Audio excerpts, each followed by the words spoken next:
All right, YouTube, this Detroit's HPTV coming to you out of Detroit. I want to show you guys something and so you can see what's really been going on in the media. Now, I titled this How Asians and Latinos Seek to Undermine and Replace Foundational Black Americans. It's almost as if they infiltrate our communities, exploit our communities, and then try to undermine all of our accomplishments. Now, the Asian community led the charge in dismantling affirmative action, which was something that we fought for during the civil rights. And not only did our fight in the civil rights open those type of doors for other minorities, it really opened the door for them.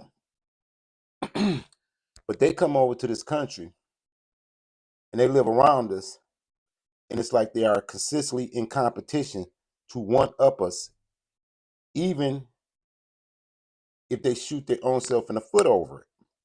You got to think about this. Asian Americans led the charge to overturn affirmative action, something that black people had fought for and accomplished during the civil rights movement. They found it to be a threat to them. Now they have found out that those Ivy League schools still is not admitting them. Now, if you think that what I'm saying is just trivial, you can see in so many ways. I remember in the 80s when they were sending Roberto Duran and Hector Camacho and all these Latinos and Hispanics wanted to actually be competing with us in boxing. They wanted to box against Tommy Hearns and Sugar Ray Leonard and Marvin Hagler. They lost, of course. We still were the champions. Of course, they're not going to do nothing in no sports arena. So the myth was that they were better workers and more intelligent than us, which was and is a myth. Because now they're still having problems, even more now, since they dismantled affirmative action. You see, with the Latinos, you know, they like to use the N word and they like to play like they one of us, while in the back of their mind they think they're better than us. These people, they act like it's a coalition with us, but it's a fake coalition because all they want to do is take what we've gained and use it for themselves and to benefit their people.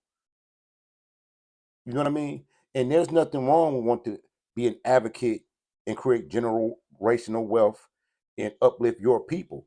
But you cannot continue to do it at the expense of black people as if it's going to go unchecked. I mean, if you look in the media, these people are talking to black people about our positions on politics as if they own us, as if they as if we steal their property and we have to think the way they think and support what they support, as if they haven't realized that those days are long gone. Those days are long gone of us just voting for Democrats. It's long gone for us believing in some benevolent Caucasian person to come take us and save us or whatever. All those fallacies are gone.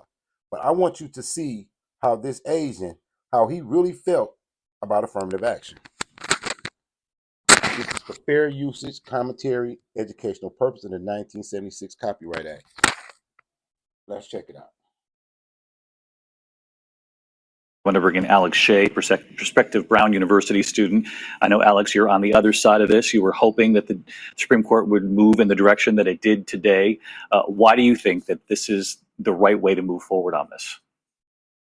Right. Well, I think this is a win for students all across America because we shouldn't be judging students based on their race when we're deciding who gets into what schools. I think that I believe that your previous guest is mistaken in this regard because I think that by getting rid of affirmative action, now we look at the individual student and what they've accomplished, and we can look at what barriers they've overcome. But we view them as an individual first and foremost. As I'm gonna stop there, then I'm gonna let him talk because in his mind, he thinks that affirmative action was preventing him and other Asians from actually getting into colleges. He didn't realize that Harvard and Brown, the alumni and their children get first spots. So you weren't competing for scholarships and to get in those colleges with black people. You were competing with the alumni and the people that built those institutions for themselves. But in your mind, you still have this sense of entitlement because you think you're better than the foundational black Americans that helped build this country. And he tricked himself. It's still going to be more black people that get scholarships than you guys, even if they're athletic scholarships and academic scholarships. You were never in competition with us. You were in competition with the history of those institutions. So you helping dismantle affirmative action to hurt black people or to put yourself up, it backfired. It backfired because they didn't want you at those institutions either. Do you think that they built Harvard and Brown University so that you guys can come and dominate it and change their heritage and their culture? What do you think you are? I mean, where do you think you at? You think you must really think that you're back in China or you're over there. No, you're in America. You're in America. And your whole claim to fame is no matter what, you think you better than a black person. Let's continue.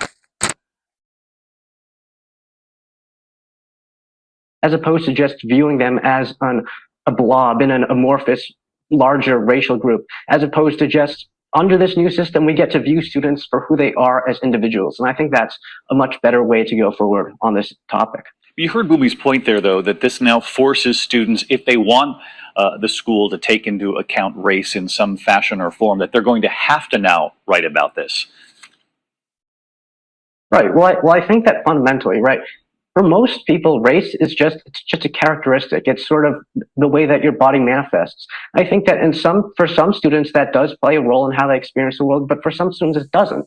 And I think that allowing them that option to express that in an essay, for instance, affords much more freedom because race doesn't affect everybody the same way. And to just have a blanket policy where everybody's race is considered no matter what, I don't think that's appropriate because it impacts different people in different ways. I find that a lot of these arguments oftentimes in favor of affirmative action are somewhat incongruous because I've heard a lot of people that say like, hey, affirmative action, it's a good way to overcome past discrimination. But in my experience, as an Asian American, I'm not exactly sure how that works for me because it's much more difficult for Asian Americans to gain admittance to schools than for white students, for instance. So if you read between the lines on his double talk, he's saying that his experience in America is different than ours, which I agree. But he wants to eradicate what we've accomplished in our adversity in this country so that he could have a better footing. At least that's what he thought. He really thought that if they shot down affirmative action, that would open the door for more Asians. Really? You see any Asians on their football teams, their basketball teams? Do you really think that your intelligence and instincts are superior to every other minority and every other inhabitant of this country? See, this message that I'm giving out is to foundational black Americans. These people They never are sincere with unity with us. It's always, when we deal with them, it's going to be to our detriment and to their advantage. They structure it like that. Now, this is right after affirmative action. Now they're complaining because guess what? Harvard and Brown and Yale, they're still not admitting Asians over their alumni and those people whose families built these institutions. And you can't expect them to. Black people fought for affirmative action because of the disadvantages that we encountered through slavery and Jim Crow.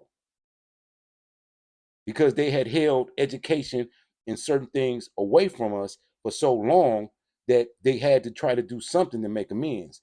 And Asians led the charge for affirmative action.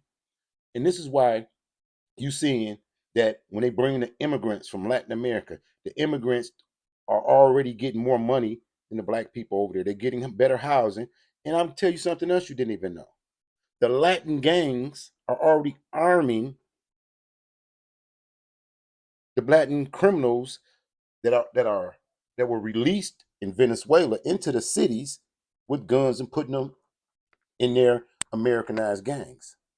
So at what point do us as black people realize we don't have any friends outside of each other? We have to learn to stick together and do what's in our own best interest because clearly everybody else is. Look what he's saying. He's saying that they led the charge to get affirmative action struck down because it didn't benefit them. So if it didn't benefit them, then strike it down. He wanted for himself. That's not what's going to happen. And I don't think that you'll see in the past any instance of Asians discriminating against whites. So for me, that sort of just falls flat. I'm going to Brown next year, and I'm happy that the admissions officers at Brown took me for whatever reason. But it does make me feel a little bit uncomfortable knowing that in that admissions office, when they were deciding whether they were going to accept me, reject me, that they might have been considering my race. Because I think that that's not something that I can control or that anyone can control. And I think that it's unfair to judge someone based on that when there are really so many better ways to judge students based on their character, based on their accomplishments. Race, it's just how you're born, and you can't change it. Hi, everyone. George Stephanopoulos here. Thanks for checking out the ABC News YouTube channel. If you'd like to get more videos...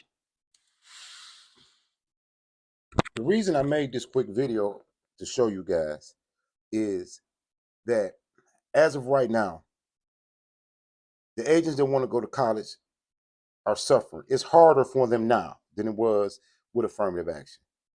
And them striking down affirmative action, it doesn't hurt black people.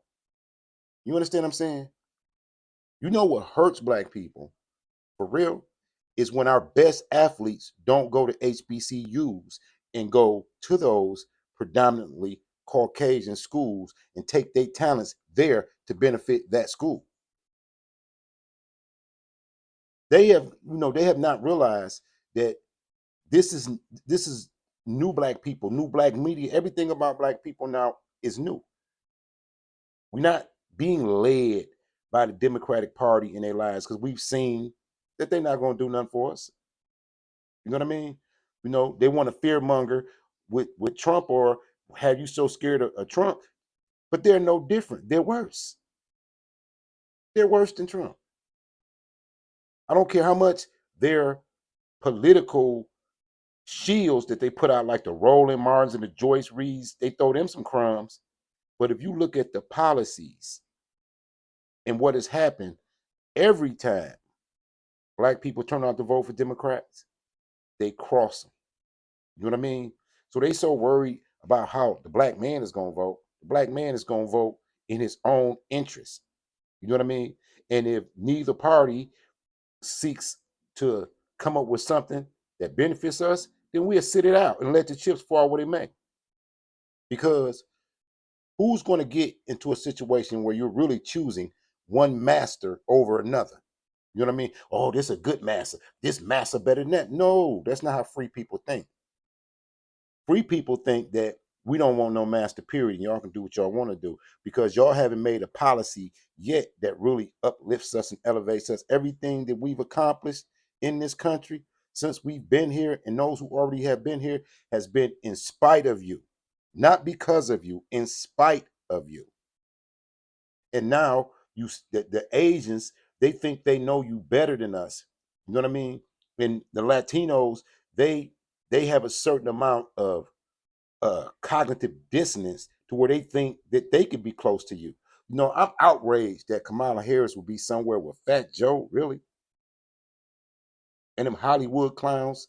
You know what I'm saying? This video, please like, share, and subscribe because YouTube not going to push this video. You know what I mean? We have no friends. Foundational Black Americans, we have no friends or family outside of each other. And the quicker we realize that, the safer and more productive we will be. Signing to you out of Detroit. Keep y'all head on the swivel.